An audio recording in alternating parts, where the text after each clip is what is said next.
So I'm here with Moan, hip hop artist, filmmaker, and master lyricist, in my opinion. And he's just dropped his first single in a couple of years with a great music video to go with it called Home of the Damned. So, Desolation, solitary contemplating. Bipolar's abrasive, I be isolating. Emptiness eroding in a sea of pagans. Despair, she kneels in that house of Satan. Immortal, a demigod, I finished waiting. Hush puppy, I could end you like that Ronald Reagan. See death before this son is such a basic statement. You're a counterfeit, an artificial tear the playlist. I wrote the manuscript on tearing up some wrist to bits. Truth be told, we're all scared to end this living shit. Indoctrinate the kids, manipulate them into strips. Strips of Valium, hopeless and devoid of bliss. Them parents angry when them suicides annoyed at this. Your local pharmacy dispensing life into abyss. This is England where we numb the pain with drugs and drink. Moan, first of all, what inspired you to write the lyrics for Home of the Damned, and how did the idea start basically to make this song and the video? Well, so I'd say because it's the first song I released in about 2 years, and then I don't think I wrote anything for a year. And in December, all of a sudden, I started making music every single day. So I think that song I wrote about mid-January, maybe. And it was more that like I'd made loads and loads and loads of songs, and I had this other one, and I was like, okay, that's going to be the first single, because I feel like when you're creating something, all of a sudden you get loads of crap out, then a theme starts to develop, and then you get stuff you're happier with. And then I had this single, and I was like, that's the single. And then that same day, I dug out this old beat. There's the producer Jay Oracle.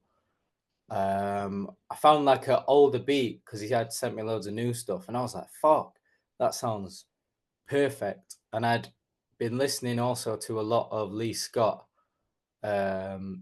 which has took me a bit of time to appreciate, because you know a lot of the people that listen to that sort of stuff tend to be a bit younger and doing a lot of drugs, so sometimes I can't listen to music that is associated as drug music. But I was like, through the process of me making more music and listening to more UK hip hop artists, I can't always listen and appreciate to other rappers because it puts my head in a negative space comparing. And like I said, hip hop, there's a lot of drugs involved in the scene. And I'd also gone and seen Dead Players perform live for them. That was like the first time in 7 years they've performed. And when I was at that show, I was a bit like, right, actually, I think I'm avoiding digging into the darker side of myself, because I have also been sober over 3.5 years.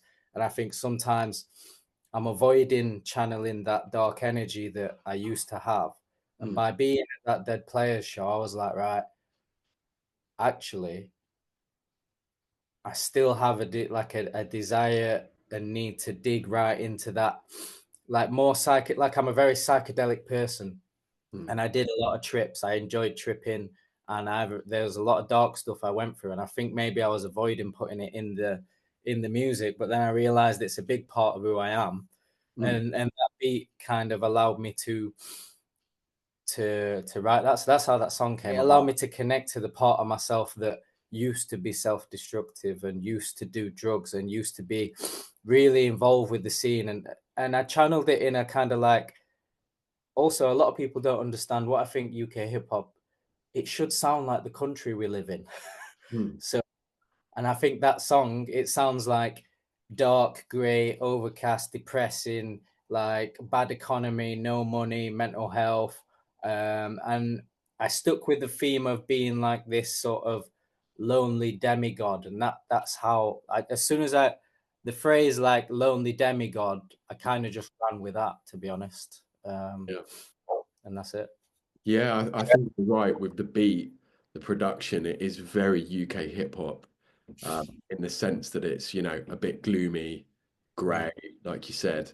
But that's kind of what a lot of the sound of a lot of UK hip hop production, at least anyway, I think, which I really like.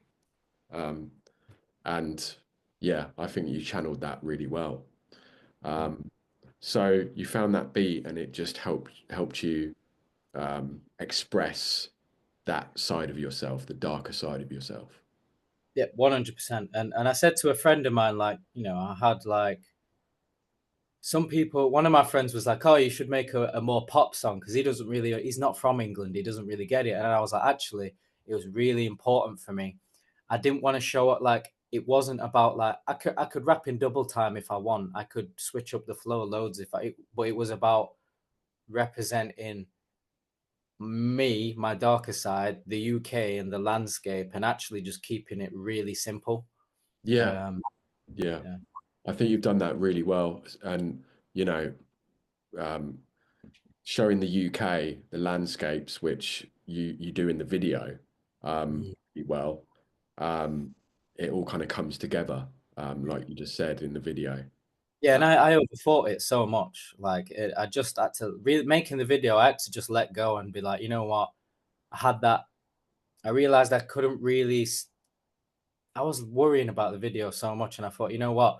If I just filmed this, this, and this, and I had the idea for the one white contact lens to represent that maybe I was half dead. So it was a bit like that half evilness side of myself, and I was like, that's a very simple way to keep like just like a little subliminal. There's a couple, and there's shots in there that I wanted to represent drowned in. So it's like once I've written a song, I do think how the video can represent it, but it's very subtle. If that makes sense. yeah, and those underwater shots, they're great. I don't know exactly how you film them, but perhaps we could come to that in a bit. But they are really good. So everyone that's watching this, if you haven't seen the video, go and check out the video because it's a great video. So did you decide to make the video after you wrote the song? When songs go out, it happens quite fast. So I wrote the song, recorded it that night, made a demo mix, and then I was listening to it on the bus on the way to the gym, and I was like, "Fuck, it's now not that other single, it's this one." Mm. So then I sent it to be mixed, and while it was being mixed, I'm listening to it, thinking, "Okay, I'm gonna do the video." So I planned it in my head, and then shot it like a week later. The video, because I knew I wanted to do a pre-release campaign. I wanted to test everything I've learned because I've not released that in a while. So I started promoting that song. Like I submitted it for distribution 4 weeks before it came out. So I was actually promoting the sale 4 weeks before it came out, and the video was done maybe 2 or 3 weeks before it came out. So we shot it because I had a surgery. I had a tooth surgically extracted, a wisdom tooth, and they had to drill bone away from my face. So I knew that I was actually going to be. I knew I had to get everything done before then because I knew I didn't know how it was going to affect me. It's not a very. I mean, it's quite painful, but I also knew that my head might go and I might get lazy, and it was. I knew that, so I used that as a timeline to get everything done, and then I was kind of sat around and promoted things for a couple of weeks because my body was, I was a bit sick. How long did it take you to shoot the video? Was it like a day or a weekend? So it was actually, I went out one day to film some B-roll of some buildings. Then a friend helped me film. We filmed the music video at sunset. No, we filmed it at night. Up and then we got back up Mm. as the sun rose and filmed that same afternoon. So it was one afternoon of B-roll, and then it was like two shoots, but in one go, like at night. And then we got back up before the sun came up and we did everything like that, so I could get the sunrise. Because you'll notice a lot of it's shot at night and dusk, but it's kind of the same day. We just Yeah. really did it all in one go. And it worked quite well. It was very fast and efficient. And I actually, a friend of mine held the camera, and I installed an app on my phone, and I was able to control. I recorded the whole thing myself using my phone. So I was looking through the camera on the phone. It made it easier to direct my friend. Yeah. Yeah. And what app is that you were using? It's just called Monitor. It's just called Monitor. But yeah, so it allows you to view your camera through because most cameras have Wi-Fi. So it actually made it really easy to record everything. So, but I think that's one of the beauties of being a director, camera person, and making the music. It made it easy. Yeah, you can do both at the same time. That's cool. And the underwater shot, where was that shot? So it's in my gym. It's in my local gym. Like I have a gym membership at a Lido with an outdoor pool, and I just I put waterproof my phone in a waterproof case and just held it like that, Yeah. and just went under the water. So Right. yeah, Okay.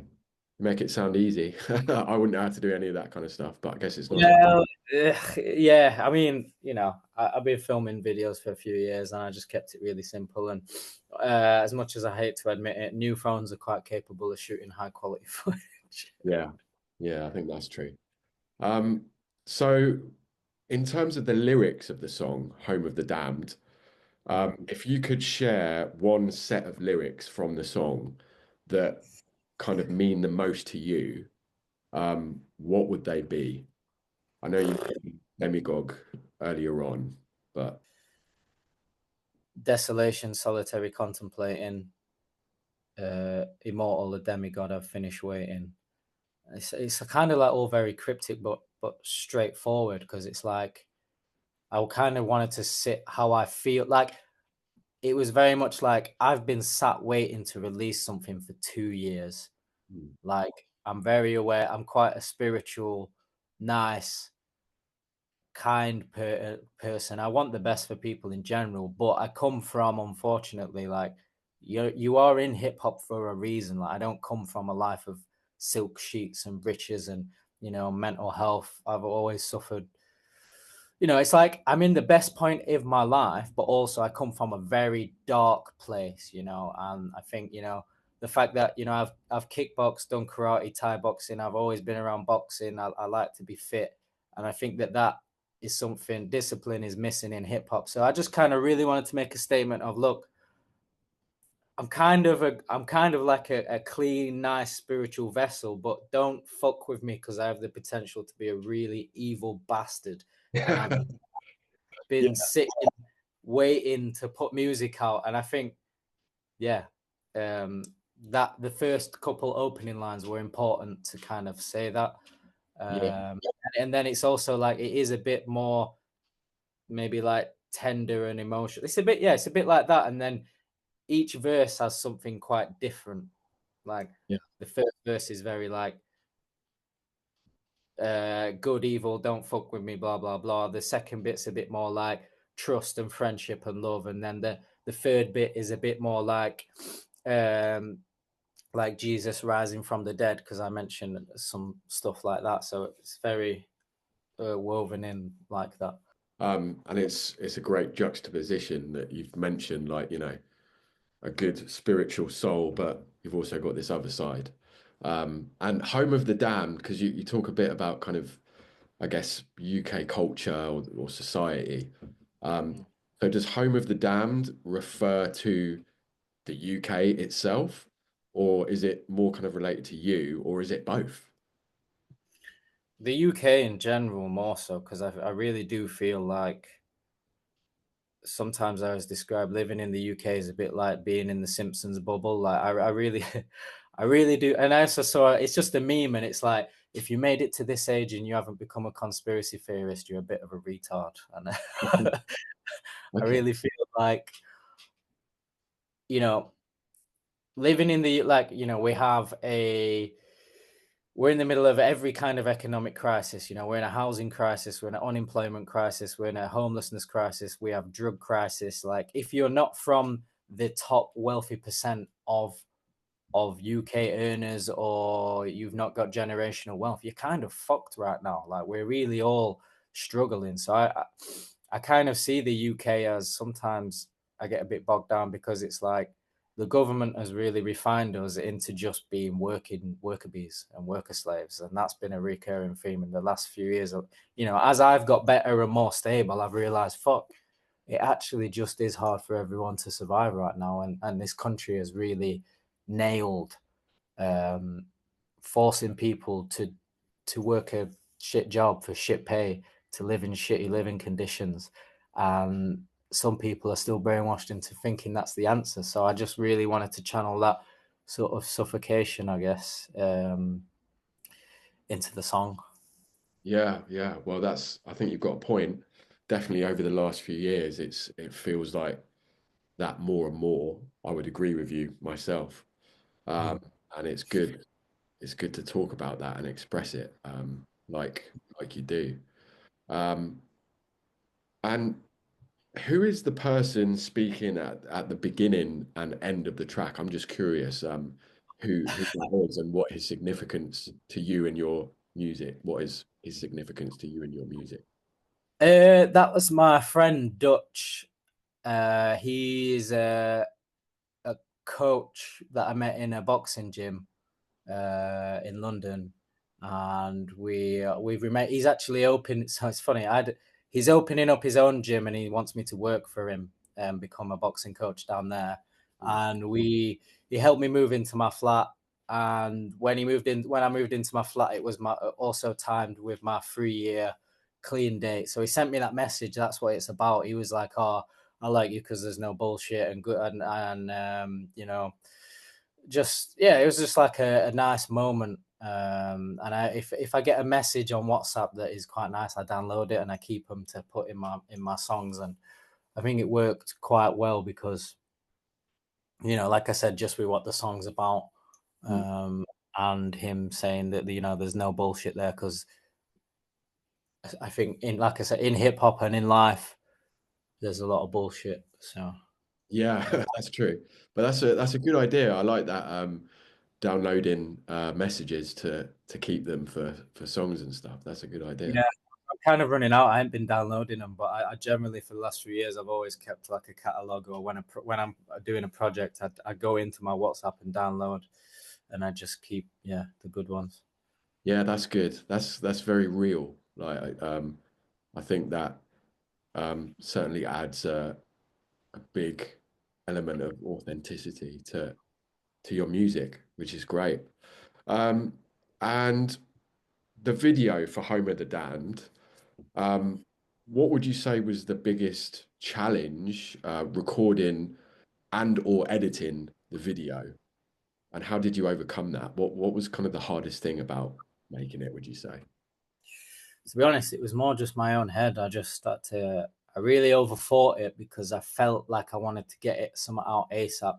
And when you've not released anything in 2 years, also the landscape of music, the music industry and social media and everything, like we almost live in a completely different world after COVID. And Yeah. I think people forget this. And I had to just completely detach from overthinking the outcome and just, I was like, right, I got a really simple idea. And that's what, I took myself out, started shooting B-roll, and I was like, right, let me just keep this really simple. Let me film bits near where I live and just represent, like, it's just me, it's my life. It doesn't need to be this crazy, perfect short film, um, cinematic thing. I just need to rap at the camera in a few places that are nice, Mm. look like who I am, and and have some interesting shots there, and make it was more just do it, edit it, and see how it goes. Yeah. Well, There wasn't really any challenges technically. It was more the mental hurdle, to be honest. okay, that's interesting. Um, and where you say where you live, so and where you live in London, right? Whereabouts Yeah, are you filming and where do you live in London actually? yeah. Well, I have to keep some secrets, but South London has been home. So Okay. um, yeah, so I've been in South London for like over 3 years, and this is my 4th year in London, and I kind of never thought it would.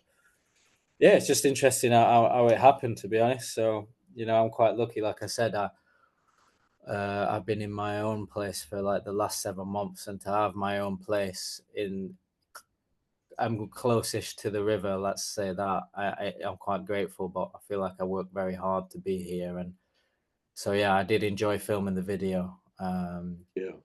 Just yeah, because you even see the song before.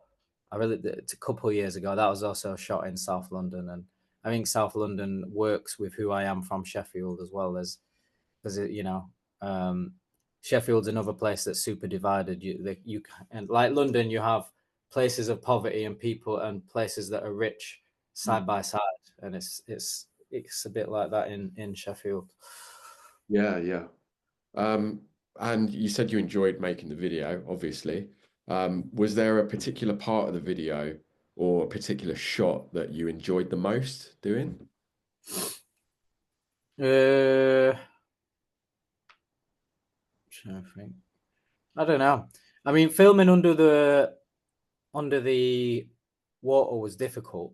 As I said, I did it with my phone. And the last shot at the end of the cityscape, that was actually when I came out of the dentist after I had my tooth out on my phone.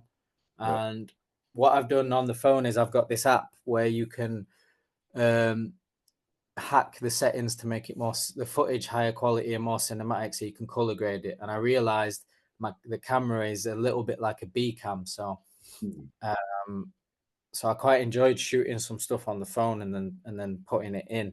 And I just wanted to make it a bit like a montage of my life. You know, there's some training footage and blah blah blah. I don't know. We filmed on Chelsea Bridge as the sun came up. That was quite challenging because I had probably there's a lot of white middle class, maybe upper middle class people walking past you, gonna work, and you're rapping with a fucking bright white eye on a bridge. Must have been like 6:30. It was freezing because it was February still, and I had to do a couple of takes to get it right. And it's more like um, I didn't even end up with much of that bridge footage in there, but I just really wanted. I like that. It's one of my favorite views in London, to be honest. The view of from Chelsea Bridge, you can see right into the town centre. Yeah. Yeah. Yeah. And so like just kind of moments where you thought you're going about your life and you just thought, I'm going to capture this. Is it? Yeah. I mean, I walk. I do. I sometimes I go to a sober meeting in Chelsea that starts at 7:30 in the morning, so I have to get up at 6 to make it there on time. So it's kind of like that is like an actual spot I walk over regularly. Do you know what I mean? So the spots are just a bit like, oh look, I walk here. I didn't want to do anything crazy. It's not like I said, I just visited bits of places that I walked past, and yeah. Yeah. And how many takes did it take for the to do the underwater shot? Actually, my friend originally I wanted shadow boxing underwater, but because it was freezing and the pool's unheated, my friend got in and straight back out. He wouldn't do it, so so I got in the pool at the other side, and the plan was he was going to film me under the water, swim towards him, and stop and shadow box. He got in for 5 seconds, straight back out. So I took the phone myself and I held it like I said like this, and I dunked myself under. And Mm. then I actually went back a couple of days later and did it again on my own because I was off center. So the footage I actually ended up using, I went and shot again myself a second time round. Right. Okay. Cool. And in terms of um, the music production complements your rapping and visuals so well, I think. Mm. How did you start working with Jay Oracle? And you've already mentioned what made you decide to work with him for this song, in that you found one of his beats and decided to make a song with that. But how did you originally start working with Jay Oracle? Well, actually, so I've stuck with the same three producers, I'd say almost ever, and that's how I like to keep it. And Jay, he approached me actually. I put a song out a few years ago, and he asked me if he could have it on a compilation album. So I just said yeah. He put it on a compilation album. He wanted to put it on vinyl, but it never ended up happening. And then we just kept talking. He'd send me beats every now and again. I'd write to and never finish. And then, like I said, I got the itch in December, and I was like, look, I sent messages to my three producers because obviously me being in my flat for 7 months means that I had no studio for 3 years. I was in a shared house. I didn't really feel comfortable making music. I just used to go to a studio and do things as fast as possible. So this was the first time I was like, look, everyone, I want to make music. What have you got? So they just started sending me batches, and that's like I said, I just kept making stuff. And Jay sent me the most beats, I think. And what I like is if a producer sends me the beats and the stems, it means that I can also go straight into the project and create demos. I don't really like to wait around for the stems if I've just got a beat in, because I Mm. know what I'm doing producing and I can cut stuff. I Yeah. like to create like a feel. And like I said, I kind of just I went into an older folder and found that he'd sent me that like a year ago, and he said he made it on an MPC and he'd actually sold the MPC, so he didn't even like the beat anymore because it's maybe a couple of years old. But Mm, I liked that it was a bit more maybe rustic and just it's very simple. mm. Um, so yeah, Jay, I've probably recorded. I've got quite a lot of new songs recorded to his stuff, but like I said, I don't particularly. I'm just I just try to make as much as I can for fun and then take the best. And it just felt like it felt right that we'd been meaning to work together for ages. I recorded a lot of demos and I was like, actually it's quite good that we got that one song out and we've got loads more. So Yeah, yeah. that's good. That's exciting. Um, and you mentioned a compilation that originally he reached out to you and wanted one of your tracks on the compilation. What compilation was that? I can't even know if It's I too can many remember years ago. the name of it. Yeah, it's like 4 years ago. The song was "Could I Not Be Breathing Next," and then I released it myself, and then he re-released it on a compilation, so I didn't really mind. Um, yeah, Yeah. that's it. But obviously, I have since anticipating like a bit of a return to making music. I actually have removed maybe half my catalog. I Oh, don't know if you noticed. I took loads of music videos down. I removed a lot of singles and stuff, and I kind of actually almost removed everything. I was going to remove everything and start again, but I got over that. yeah. So what made you wanna do, what made you do that? Remove half the catalog. I started putting, I don't know if not everyone know, but Moan started off as a group thing. There was three of us, and not everyone remembers that. So the first project, it was me and another rapper and a producer, and amongst we kind of all just fell out, and it didn't really work out, and it was fun for a year, but so I just felt like let me remove that. Let me remove those videos because memories of the past. I feel like I've outgrown who I was, the situations and people. And like I said, hip hop unfortunately comes with a lot of toxic shit. And I used to I played my part in certain things. I just wasn't the same person. I haven't drank or done drugs in over 3.5 years, and I'm not involved in any of that, and I'm not remotely like the person that I even was. I don't associate or hang around with any of the people that I used to. Like 4 years is a long time, so I just kind of wanted to start fresh. My styles changed. I'm more myself. So I just removed what I think doesn't resemble my direction, really. And people that I've also collaborated with that I don't even talk to anymore, or yeah, it just felt right to strip back as much as possible. Yeah. Well, now you've explained it, that makes complete sense. I was a bit confused when you first mentioned it a few minutes ago, but yeah, that makes complete sense. If you've changed as a person, you want to kind of get rid of, you know, the past you and have a kind of um, clean slate, as they say. So yeah. So have you kept more or less all the stuff that's your solo work then? Uh, some of it I removed a lot of singles, but because I'm sat on a lot of stuff, so I kind of saw it as I, I don't need to. I had some stuff that maybe was not my best as well, and my style's changed a lot. Yeah. Well, it's not changed a lot. I think I'm just more me. And I think sometimes as artists, we're like quite proud to have, and we cling to the past and a lot of stuff. And I was like, look, if I'm not proud of this or can't listen to it or it's not who I am, then what's the point in it even being out? Because there's probably a lot more to come. So I'm still think I don't know. Some people say I'm young. I don't know. I know a lot of the guys that are at the top, they're way older than me. So I was like, I've still got time. I might as well remove a load of stuff. And I think it's just a refining process is what I've learned. Mm. So Do you mind me asking how old you are? I just turned 32. Just turned 32. Okay, yeah. Yeah, you've still got some years ahead of you for sure. Um, and so how many years ago when it was a group thing, Mm. how many years ago was that? 2018, I think. was the first single, maybe. Yeah. Yeah. And you mentioned before you've worked kind of with three producers Yeah. most of your entire journey so far. So there's J Oracle, and who are the other two? So Kulma, I've been working with Kulma probably since 2018. Hmm. Uh, there's another Kulma is from Finland. He's produced some of my stuff, and then Maki is from Estonia. He's produced some of my stuff, Okay. and then J Oracle. He's only produced the Home of the Dam's the first one, but I'm now sat on other stuff with him.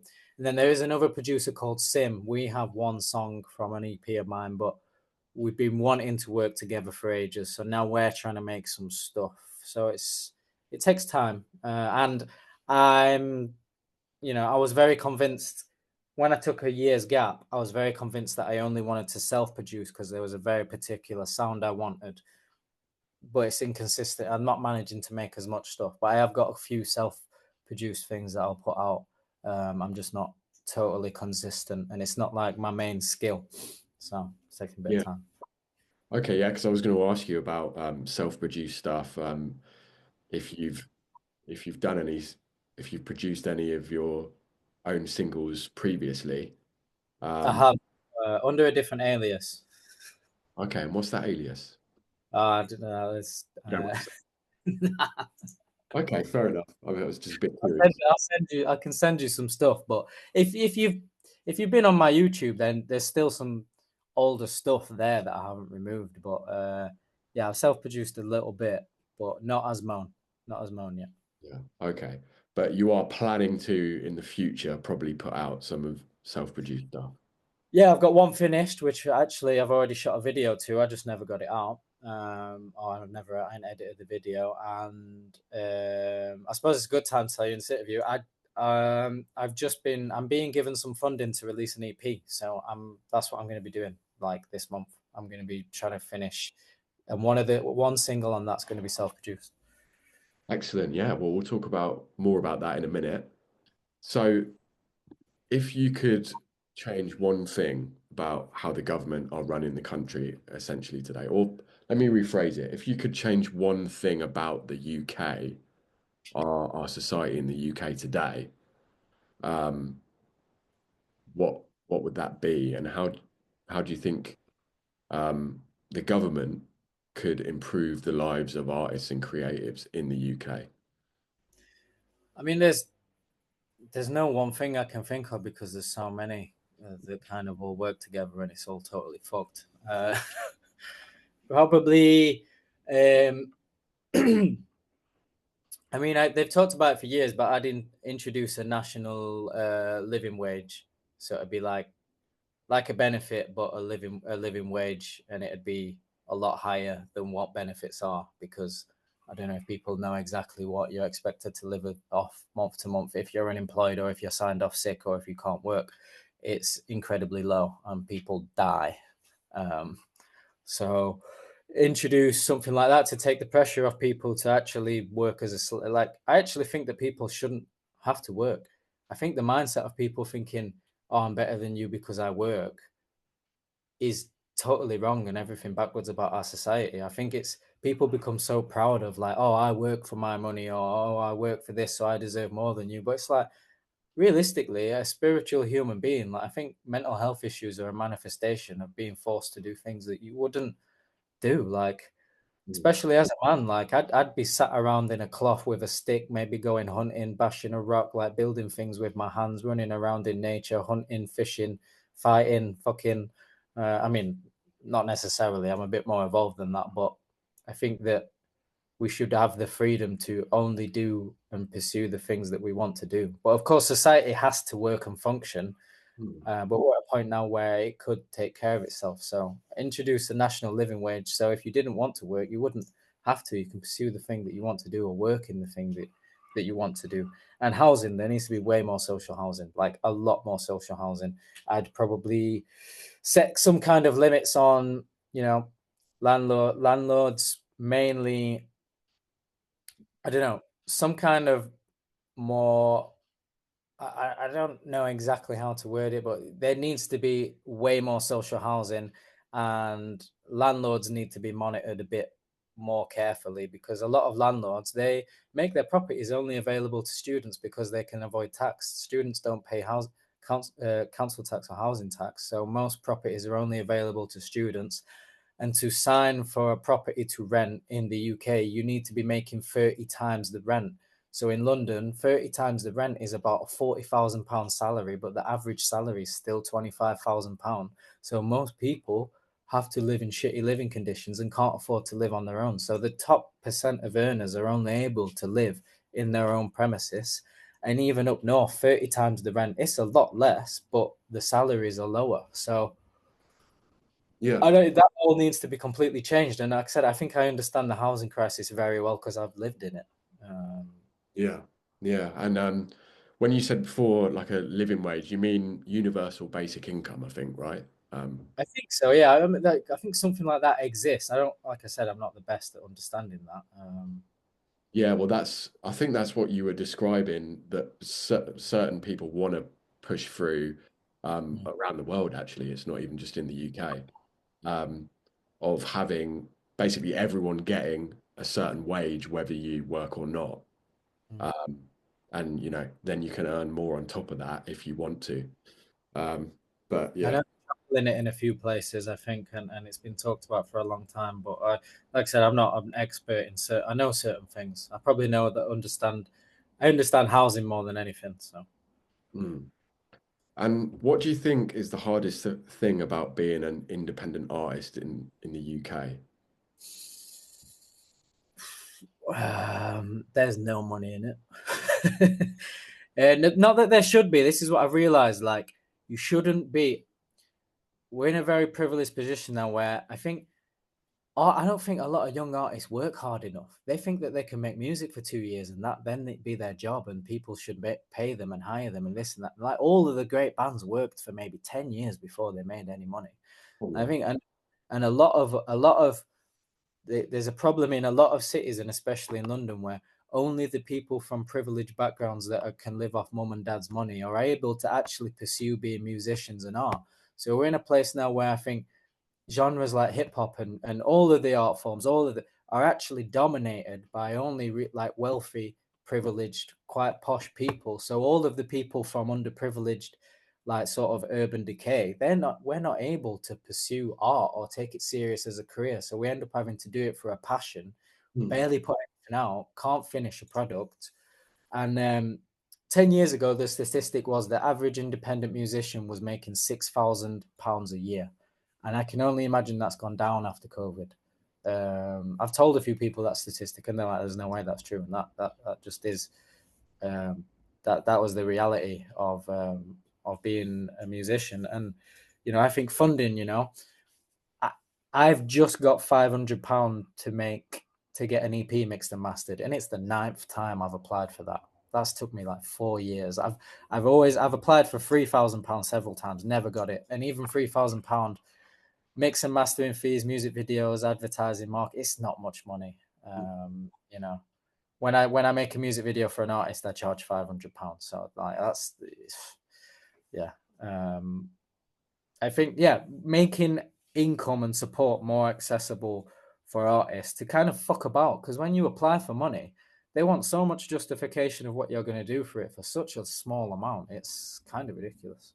Yeah, and who, Um, who is that you're talking about that provides the funding or that's So providing? they are an amazing organisation, Help Musicians UK. They run several rounds of funding all year round, all the time. And like I said, they've funded my private therapy. They funded me some private therapy for years. It was quite a big pot of money. So Mm. despite me not actually having much money to put into music, they support musicians in and out of a crisis. Like that, if you become unemployed, they offer a lot of support, but a Mm. lot of people don't know it exists. So yeah. Right. Yeah, I've heard of them before actually, but I didn't know they provided that kind of support. Help musicians. Okay. Help Musicians UK, yeah, they offer all sorts. The fast track funding award is £500, and then they have a mobile award, and they have another award, and they're like £3,000, and then they also have a couple other smaller awards for random opportunities, like if you want to do courses or this, that, and the other. And sometimes they do like workshops. So Yeah, yeah. Yeah, and I guess like streaming and stuff is like, what, why even kind of bother with that in from a financial standpoint? Because, you need to have millions of streams to make any real money. I So, also think what's missing for artists is like no one people only want to capitalize on you when you're someone that's kind of profitable. Like talent doesn't equal opportunity anymore. There's talent everywhere. mm, Um, so labels haven't done their jobs for maybe over 10 years. A&Rs, marketing. I think it's what makes me unique is I studied the industry a little bit more like an indie artist than a hip hop artist, because no one in hip hop really even talks about this stuff. Like some of mm, the biggest labels, I don't even think guys are signing contracts, or I don't even think some of the biggest hip hop labels have got splits down in writing. I think it's just still all, which is what hip hop is, right? But I think that's the reason it hasn't. We've got the biggest underground rappers that are not doing figures. What they should be doing is because it's not taken as a serious business. But mm. then should it be? I don't know. It's like 50-50 for me. Yeah, yeah, I get what you're saying. And what is it you mentioned about just before that? You said oh yeah, so the music industry aren't doing their job. I couldn't agree with you more. I've spoken to a lot of artists, right? I studied a master's in music business a couple of years ago. I've spoken to a lot of artists over the last few years, independent artists, almost entirely independent artists. And you're so right. What nowadays, a label expects an artist to be fully established and have a massive audience before they'll even like consider them, uh, for anything, which is totally the wrong way it should work. I mean, you know, before years ago, um, as you said, labels used to find artists and invest into them and build them up. But that just doesn't happen anymore. It really doesn't happen anymore, which is And it's less and less profitable ever since even after COVID. Like a lot of you, I've seen big artists put in interviews, like you might have seen them, like people are losing money on tours and they're already established artists. And I yeah, said this to a friend of mine, and he was like, "Yeah, but there's no way someone like 50 Cent is losing money on it." And I'm like, "Yeah, because he's a massive artist from the fucking 90s that he's already like been established for 30 years. Anyone over the last decade or maybe even 15 years, like he's struggling. Like you might have one hit wonders and those people that are blowing up now making pop, but how much money is being offered on the table? I don't know. And even at my level, like I'm just doing it for fun now. I'm a small independent artist, but like if I wanted to put something out or even consider signing a small independent deal, like I don't, what can someone offer me that I can't do myself? And if I'm like living just on the outside of poverty, it's like, would I even take a small deal for less than 10 to 30 grand? And who's even got that sort of money? Because that's a lot of money, but it's also not a lot of money. It's all really confusing. yeah, yeah. I agree, and it's interesting what you said about even big artists losing money, which definitely happens. I saw an interview a little while ago. I think Kate Nash. It was Kate Nash Okay, yeah, I've seen it. saying like, "Well, I usually lose money on tours, and I expect that because it's so hard to make money on tours. And if we break even, we're happy, and if we make a bit of money, we're even happier." But that's just crazy. Yeah, I think personally, I think something has to change in the industry, and I actually think it lies with the audience and the listener more than a lot of people like to admit. Mm. Because at the end of the day, these streaming companies, massive streaming companies like Spotify, are there to please the listener. They're there to cater to the listener, and that's why they don't care about the artist so much because they're a business that I profit. think for me, I think it lies in that I think that we're brainwashed into thinking that social media is way more important than it is almost as a like form of control and to keep people compliant and to keep artists from actually growing. And I think the key to artists' independence and success is probably back within live music, because anytime I've done a show, you sell a bit of merch, that's like a couple months of streaming. You grow more fans, and everything lies in real life or organic interaction. But Mm. then even booking a venue and do it, like, promoters don't do their jobs either. It's all backwards. But I do think that the power needs to lie within people getting their heads back in reality and off their phones and off social media and actually like in real life. Yeah, yeah. Couldn't agree with you more. 100%. Absolutely. I really hope that happens, in the future as soon as possible. Um, Oh, if I could, I'd design an EMP and blow it. I've fantasized about that. Blow yeah, all the well, yeah. maybe that is the answer. You never, Yeah. I mean, it's going to take something radical, right? Yeah, for sure. But I agree. I think even just not even just music, but in general, the world would probably be much better without social media. I think if the internet went down a week, people would panic and struggle, and then I think everything would stay. So much would stabilize without the internet. Yeah, Um, it's a people's great, minds more than anything. yeah. We'd Yeah, start to think and interact again and do stuff outdoors, and yeah, it'd be better. yeah, yeah. Um, yeah, and I love what you said about it comes down to the physical, connection and interaction, and in music, that's live music, right? So, you know, I suppose we could take that as a comforter, somewhat of a comforter that we live in such a digital age, social media driven age, but the live performance, the in-person connection is still so important. Yeah, 100%. Um, yeah. Yeah. When was the last what was the last show that you did? Jesus. I played Green Gathering Festival in August. That's it. And I ain't got no plans for shows. It's a difficult one because I Hmm. understand how important it is. But living in a city like London, I'm 32. I'm not in my early 20s. I don't really want to be running around doing open mics, mingling with people, being out late at night. I look after myself. I'm fit. I'm healthy. I should do a lot of shows, but I just don't. When promoters actually approach you, it's all ticket sales related, and it's all messy. Like, they don't really care about promoters will message me a lot and they'll be like, "Oh, do you want a show? I'll do this and that." And I message them, I say, "Look, are you just trying to get me to sell tickets, or are you actually going to promote this show? Because I'm not doing it. If I'm going to be booked on a show and sell tickets, I just put my own on, and that's what people do." Yeah, Um, why not? Why not? Yeah, keep it fully independent. Um, mm, and just before we finish, back to the filmmaking, because I mean, you've been bang on your filmmaking, the last year or so, and it shows because it's great videos, great films. Um, what's one piece of advice you would give to young artists that are new to filmmaking and thinking of recording their first music video? What advice would you give them? uh, Making your first music video, I think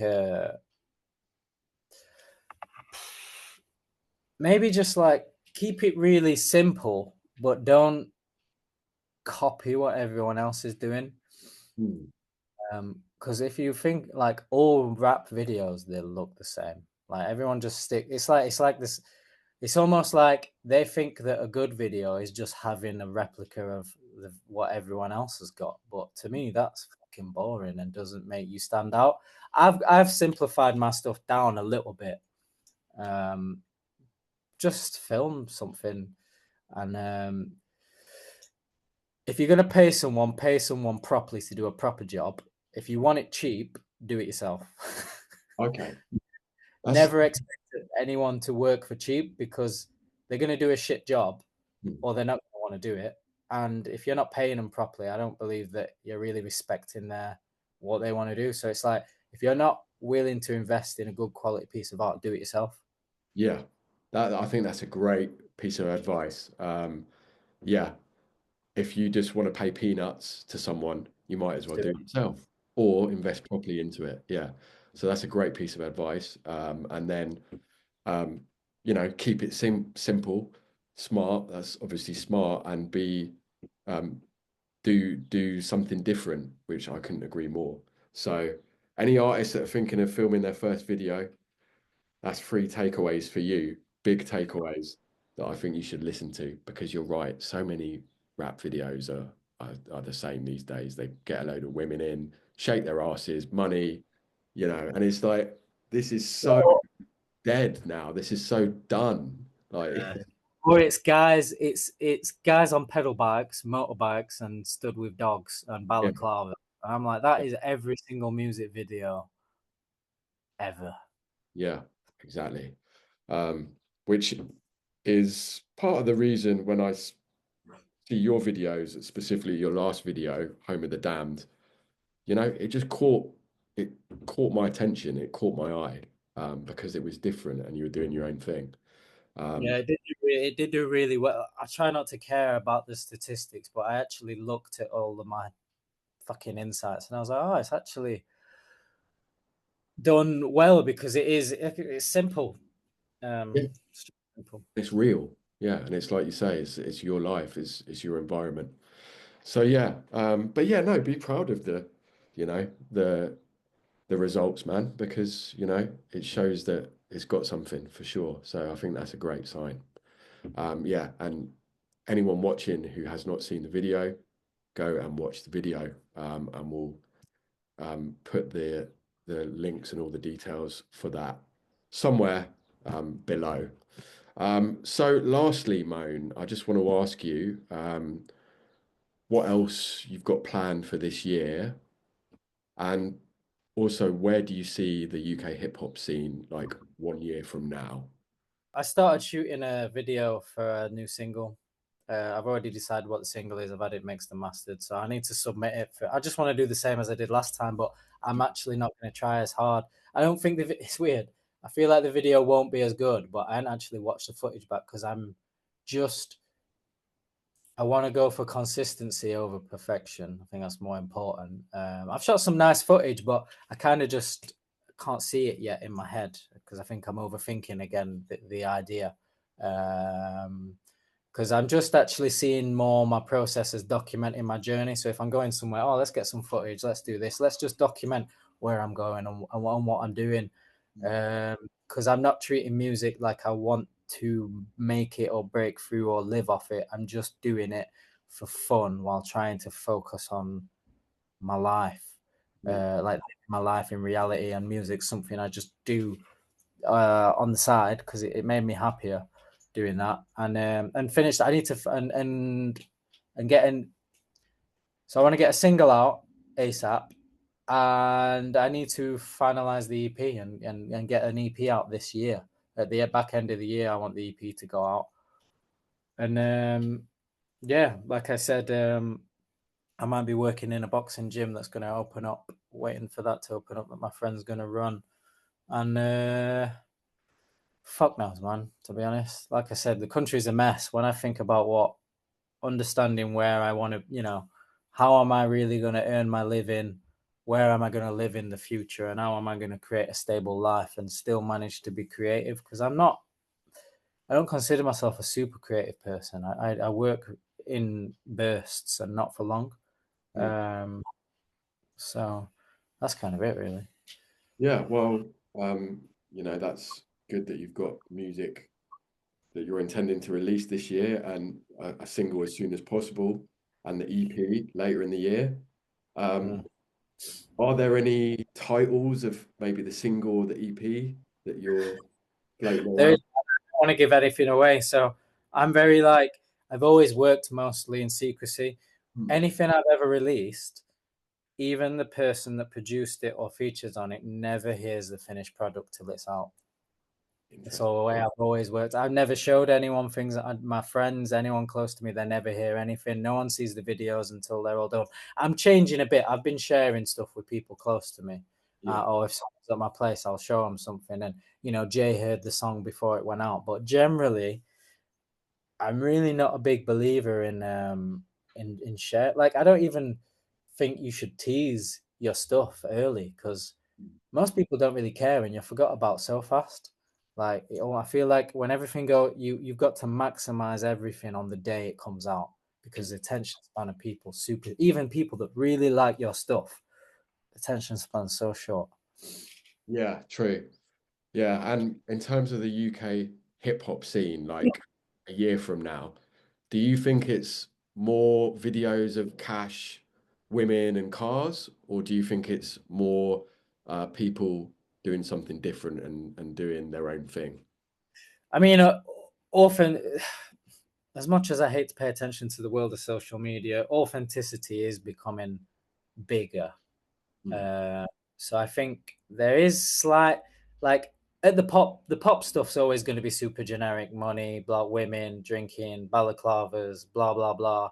mm, But I think, we were talking about, like the guys in their 40s and a lot of the independent hip hop guys that are quite big, right?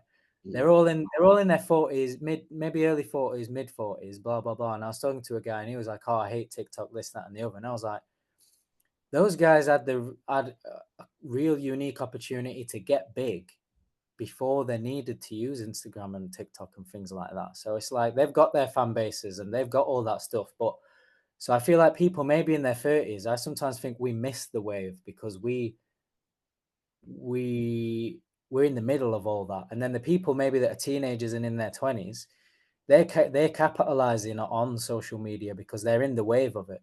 So I think we're going to see, maybe there might be more, at some point there might be more people making authentic UK hip hop, not just rap or trap, and doing really simple video content that might start developing big followings, because there's a few. I think there might be more, but at the same time I also think maybe it will just be the same.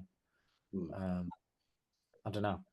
I'm just saying, I think that what I've realized is, to get to where people who I listen to and admire and would want to work with, that are kind of considered at the top but not famous, I can't get there doing what they did mm, because it doesn't exist.